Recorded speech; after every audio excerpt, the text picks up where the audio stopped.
La justice administrative a donc contraint la mairie de Marseille à reprogrammer les séances du film Sacré-Cœur. Le maire socialiste Benoît Payan avait demandé d'annuler la projection du film prévu au château de la Busine en invoquant la loi de 1905 sur la séparation de l'Église et de l'État. Je vous propose d'écouter sa réaction.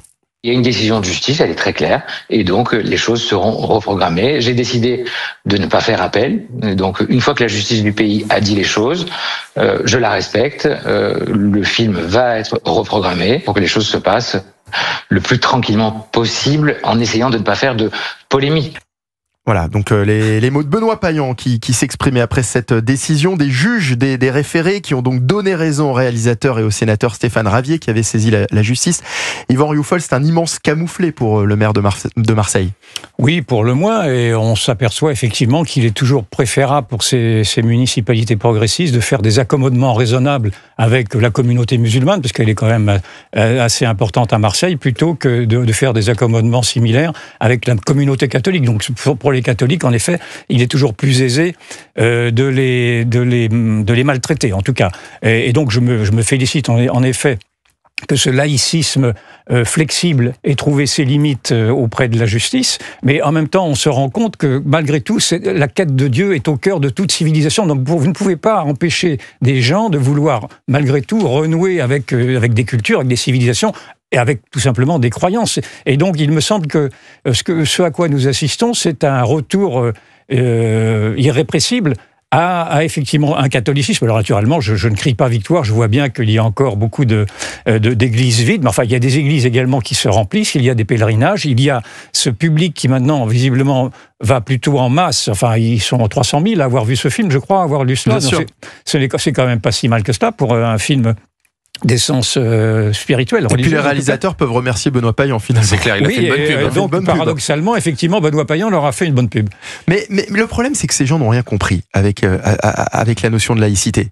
C'est-à-dire, la laïcité, c'est pas renier son histoire, c'est pas renier l'histoire, la culture chrétienne de la France et de la ville de Marseille, oui, Thomas Bonnet. En plus, le concept de laïcité, il est vraiment à géométrie variable, il est même utilisé à des fins politiques, et ils vont la rappeler, on est à quelques semaines des municipales, il y avait sans doute des arrière-pensées de la part de Benoît Payan, et je constate aussi que dans d'autres villes, on a parlé par exemple de Strasbourg, avec cette campagne d'affichage officielle de la ville dans laquelle on voyait une femme voilée, là, la laïcité, elle a pas de place, elle a pas son mot à dire. Puis là, pour la projection d'un film dans un cinéma public, alors là, oui, effectivement, tout ça est assez grotesque. Mais la question aussi qu'on peut se poser, pourquoi est-ce que certains politiques de gauche, pour eux, s'intéresser au catholicisme, s'intéresser à la foi chrétienne, c'est forcément être de droite, voire d'extrême droite, parce que c'est ça finalement le fond de leur pensée.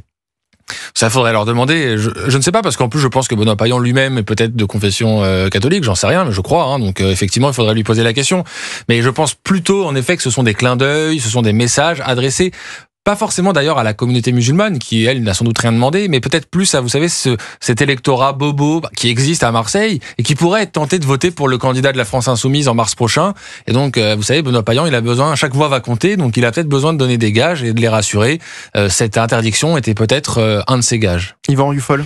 Ça relève malgré tout de la haine de soi. On encourage les nouvelles populations dites de la diversité de se réclamer de leurs racines, musulmanes si elles sont musulmanes, ou d'autres, et effectivement on culpabilise la population autochtone, la population indigène, la population française de se réclamer de ses propres racines qui sont des racines chrétiennes, des racines judéo-chrétiennes. Donc il y a toujours cette ambiguïté, cette haine de soi, en effet, cette détestation des origines dès qu'il s'agit de se réclamer de ce que nous sommes, nous, français si je puis dire, pour privilégier la diversité. On est effectivement dans cette tyrannie diversitaire. On va parler à présent de l'Institut de sciences de l'islam d'Antony, fermé pour raison de sécurité. Selon le préfet des Hauts-de-Seine, cette structure dans laquelle les femmes doivent par exemple demander une autorisation masculine pour y entrer prône des valeurs contraires au pacte républicain.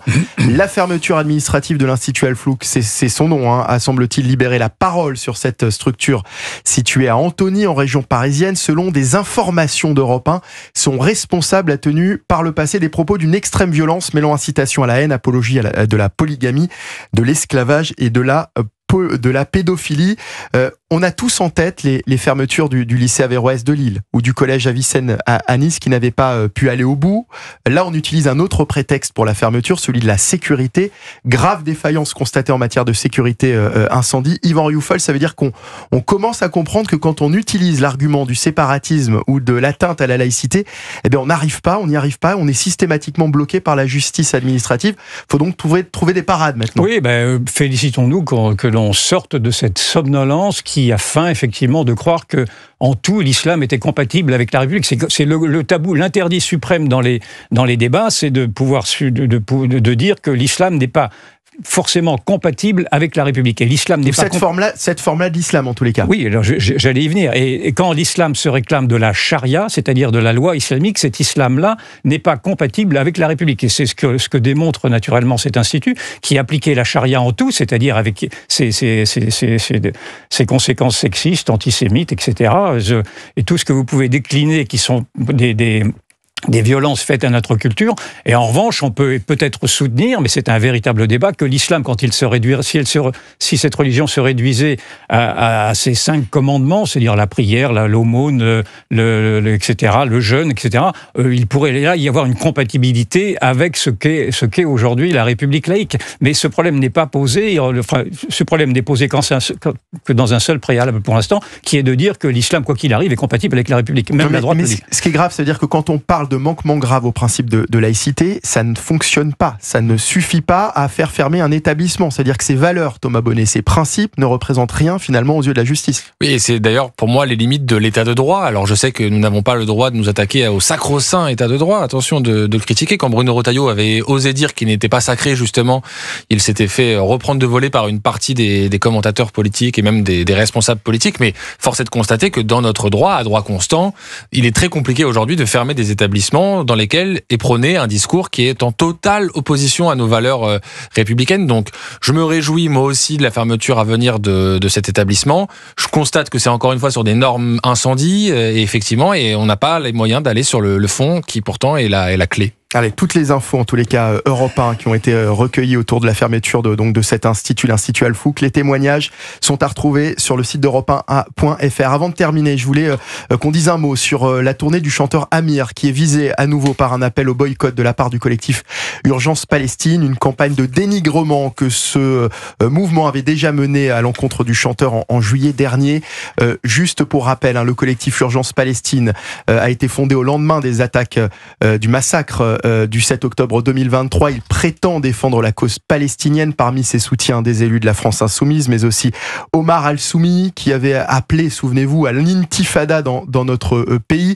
Bruno Retailleau avait appelé à sa dissolution en avril dernier. Qu'est-ce qu'on attend aujourd'hui, Thomas Bonnet ? Mais on en revient au sujet précédent. L'état de droit, sans doute, contraindra n'importe quel gouvernement à ne pas pouvoir agir sur cette question de la dissolution d'Urgence Palestine, malgré les discours véhiculés, qui sont des discours haineux, voire antisémites, parce que ne nous cachons pas, quand il vise Amir, il vise évidemment Amir en tant que juif, en tant qu'israélien. Donc effectivement, là, c'est une vraie dérive. Franco-israélien, vous avez raison de préciser. Et alors moi, ce que je constate juste, pour finir, c'est que malgré les appels au boycott, Amir, lui, réunit son public et il prône la paix sur scène, et c'est tout ce que je préfère retenir de tout ça. Yvan Rioufol, moi, ce que je retiens, c'est l'extrême naïveté des mouvements antiracistes. Alors je n'ai pas vu la position exacte de certains de ces mouvements antiracistes sur cette question-là, mais il y a bien sûr en sous-titre un antisémitisme qui est un antisémitisme débridé quand il s'agit de s'en prendre à un franco-israélien. Et cela rappelle que le djihad n'est pas simplement un djihad guerrier, mais ça peut être un djihad judiciaire très souvent ou un djihad culturel. Et là, on est dans le djihad culturel. La ministre de la Culture, Rachida Dati, a apporté son soutien au chanteur Amir. Intimidation, campagne de dénigrement, pression, c'est inacceptable. La scène doit rester un espace de liberté,